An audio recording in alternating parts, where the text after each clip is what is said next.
Hey, today I'd like to show you some stuff that I do with my birds. I want to show you my dust bath setup and maybe introduce you to a couple birds too while we're at it. So this here is their dust bath setup. As you can see.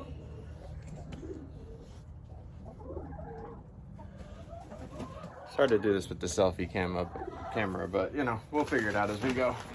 So basically, dust baths are good for chickens, keeping the bugs off of them, keeping themselves clean. It's very essential to their health.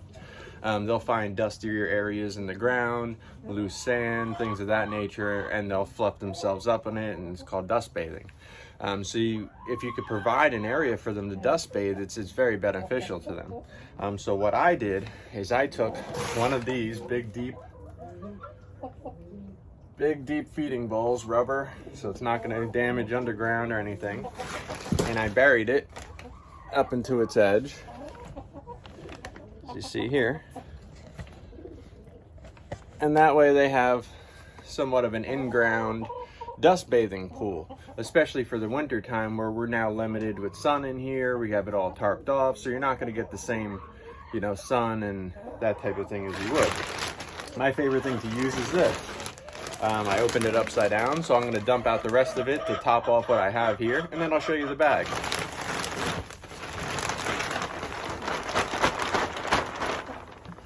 So this is what we're talking about right here.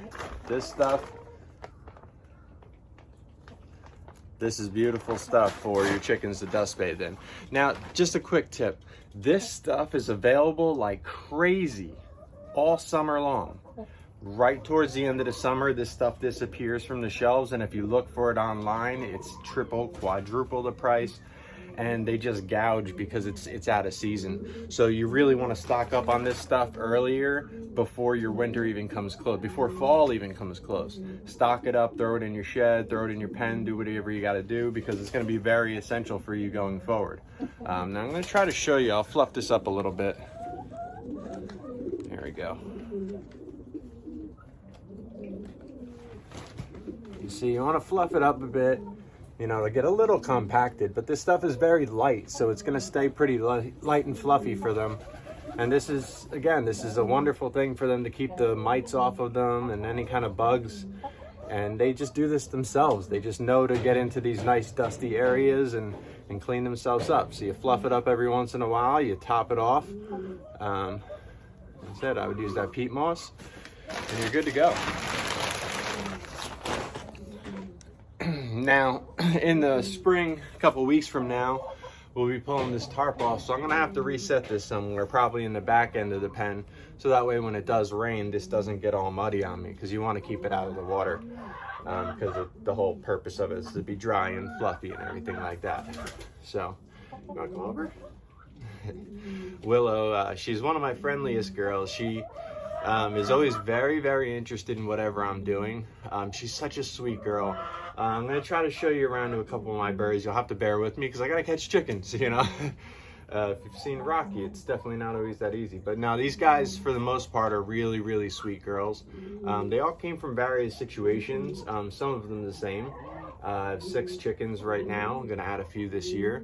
I'd really like to get a couple of Polish, possibly another Cochin. And I really love my Orpingtons, so if I can add an Orpington, but 4 tops. I'm never gonna go above 10 chickens in this pen again, because I just very much like the luxury of them having luxury, if that makes any sense. Because the more you put in here, the less it is a comfort space, So I have my 3 ducks, 6 pigeons, and 6 chickens that, again, a couple small breeds, a couple larger. We'll round it out at 10 tops, but that's not a hard number as far as me going under. I'm not chicken mathing. I've been up to 13. Didn't really like the number. I'm gonna stay at 10 and under. So let me go grab a bird. Come back.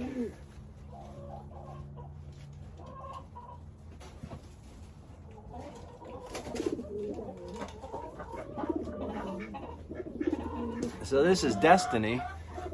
Destiny is a gold lace Wyandotte. She's beautiful. She's probably the queen in here. She's not really much of a boss. She will get a little bossy with the others, but not not like I've seen before. I've seen some that'll be the leader of the flock and are just very, very dominant and pushy about snacks and everything. I wouldn't say Destiny falls into that category, but she's definitely chicken not to be messed with by others. But she's beautiful. She came from an egg farmer. When I was looking for chickens after I got my initial set of chickens, I found online there was an egg farmer that said they were getting out of the business. So they were parting with their birds. We drove, I think, about an hour and a half. And he said the Browns are 20 and the Americanas are 25 or something like that. So she, even though she's a Gold Lace Wyandotte, she was listed as Americana, as he called them. So I got her. Well, I ended up getting, I believe, 4 birds the first time I went there. And the experience was just terrible because I had never really seen any kind of interactions with animals that way, or farm birds, I should say. I've seen a lot of terrible things with animals, but the way that they grabbed them, the way that they talked about them, it was very business. These were not pets. These were very clearly not pets. Let me see if I can grab Willow. All right. So there's my girl Willow. She was the one I told you about before. One of the most personable, amazing girls in this flock. She is wonderful. As you see, her toes are bent very badly sideways. Oh, I'm so sorry. Okay, let her calm down for a second. She doesn't like being held, but she loves being pet, and she comes around you all the time. See, the toes are very badly bent. That's all I wanted to show you. Go ahead, girl.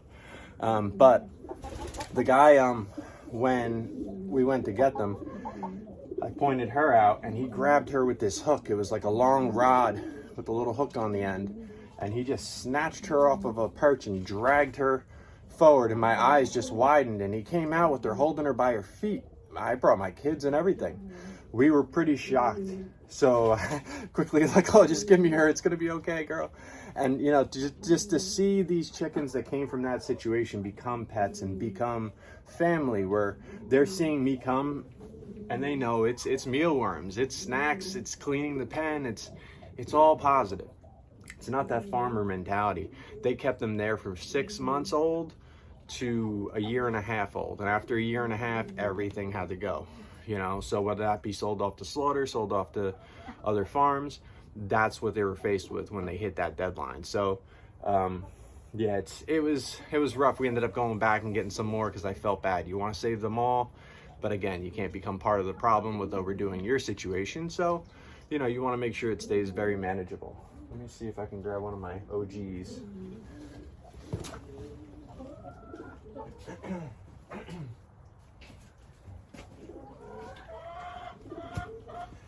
So this is Camilla. Camilla, she is the first chicken that I got. I got her from Jersey Chickens in Jackson. She is a Jubilee Orpington. She's obviously gorgeous. I don't need to tell you that. Look at her. And she, yeah, she was the first bird that I got. The first place that I found with chickens was Jersey Chickens in Jackson. They're wonderful chicken breeder, farm for that. It's where I'm gonna look for our additional birds going forward. But they're vaccinated there, you know, high-end breeds, just really awesome stuff. So we got her, and we got Chick, who's over here, but she is my less liking to be touched chicken. Usually, if I want to force any kind of touching with her or anything, it's at night when she's on her roost. I can go up there, give her a little, and she'll complain and complain, and then no, you're okay, you're okay. And we go, you know, but I try not to chase her around or anything, because I know it stresses her out. She's not a, you know, pet me chicken. You know, I have a few of those, and no sense in, and the one other that I have from a different situation, let me see if I can grab Miss Echo.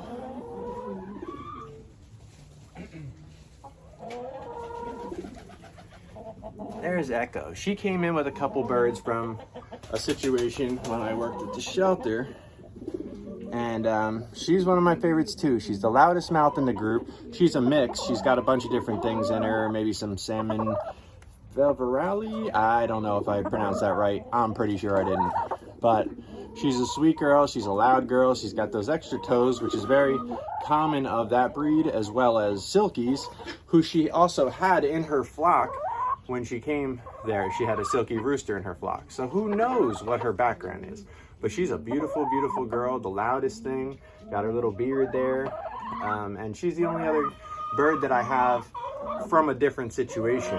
I have the 1, 2, 3 from the egg farmer, and then I have 2 from Jersey Chickens and 1 here, Echo, from the different situation. I might as well grab Poppy while I'm at it, because Poppy was the other one.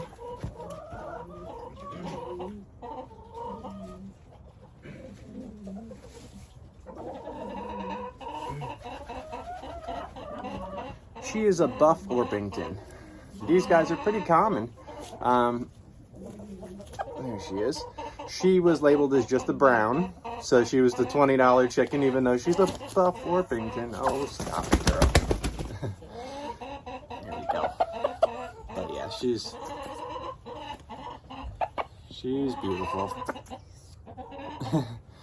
But yeah, she's a good girl, and she was another one I got from that same situation. So, you know, it's worth taking a look out there if you wanted to go and get some chickens. There are chickens that are available for rescue. I mean, if you have the ability to house a rooster, there are millions of roosters without homes that are just getting killed on a regular basis. These are very, very common.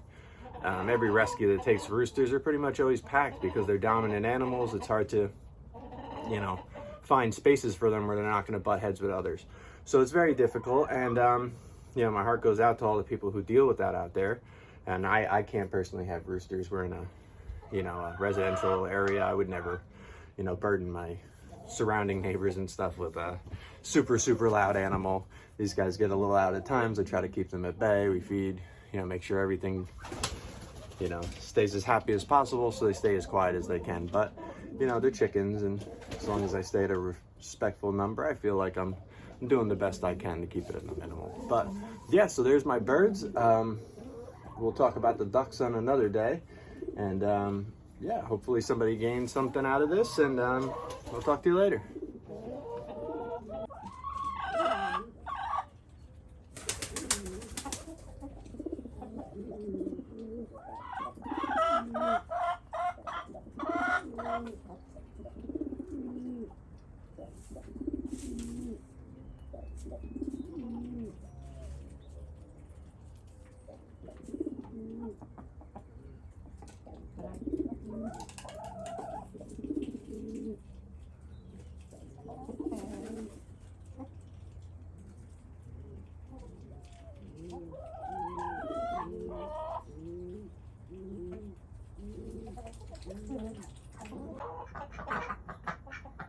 Look at you, girl.